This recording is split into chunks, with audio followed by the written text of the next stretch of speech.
देखिए, दिक्कत ये होती है कि जो लोग जनता के बीच जाते नहीं हैं ना, उनको इस बात की शिकायत दूसरों से रहती है कि क्यों वो जनता के बीच जा रहे हैं। उनके परिवार के सदस्य ने मौजूदा मुख्यमंत्री जी के बारे में जिस तरीके से टिप्पणी की है, जहां वो टिप्पणी अपने में एक तरह निंदनीय है, शर्मनाक है, वहीं दूसरी तरफ प्रदेश के मुख्यमंत्री की प्रदेश के लोगों से मुलाकात की यात्रा के ऊपर लगातार इस तरीके से प्रहार करना, ये आपकी घबराहट को दर्शाता है। क्योंकि हकीकत है ये कि जब तक ये लोग सत्ता में रहे थे, कभी इन्होंने जनता से संवाद करना या जनता के बीच जाना ज़रूरी नहीं समझा। जब जब ये या इनके परिवार के सदस्य सत्ता में आते हैं तो अहंकार इतनी चरम सीमा पर होता है कि जनता के बीच जाना तो दूर, जनता के लिए दरवाजे भी इनके बंद रहते हैं। ऐसे में मौजूदा मुख्यमंत्री नीतीश कुमार जी की इस यात्रा के भय से, ये डर का ही परिणाम है कि एक के बाद एक जहां व्यक्तिगत टिप्पणियां मुख्यमंत्री जी के ऊपर की जा रही हैं, जहां अशोभनीय टिप्पणियां उनके ऊपर की जा रही हैं, तो ये बेफिजूल के आंकड़े डाटा निकाल के दिखाए जा रहे हैं।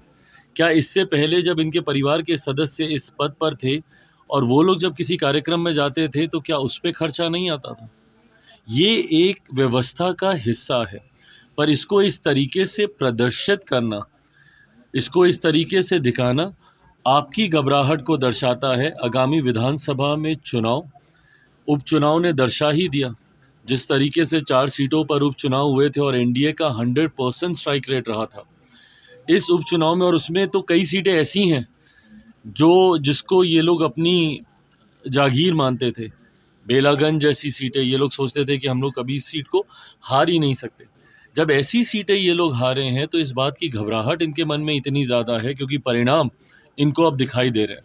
मैं मानता हूं कि इन 4 उपचुनाव ने कम से कम इतना तो दर्शा दिया कि जो हम लोग का लक्ष्य है 225 सीटें जीतने का 2025 बिहार विधानसभा चुनाव में, उस लक्ष्य को हम लोग पार करने जा रहे हैं। और इसी बात से डर कर ये लोग बिना बात का विषय उठाने का प्रयास कर रहे हैं। राज्यसभा में देखी जा रही है, कांग्रेस के लोग लगातार हमलावर है भारत प्रेसिडेंट पे, कैसे देखते हैं इस तरह की?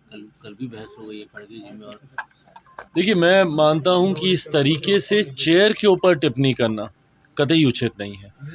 और कांग्रेस और इनके तमाम घटक दल जिस तरीके से कॉन्स्टिट्यूशनल पोस्ट पर, कॉन्स्टिट्यूशनल संस्थाओं पर जिस तरीके से ये लोग आरोप लगाते हैं, ये सही नहीं है। आप अराजकता के माहौल में आप नहीं जी सकते हैं। आपको संस्थाओं पे यकीन करना होगा। जांच एजेंसीज हों, चुनाव आयोग हों, एक के बाद एक हर किसी पर इन लोगों ने आरोप प्रत्यारोप लगाने का काम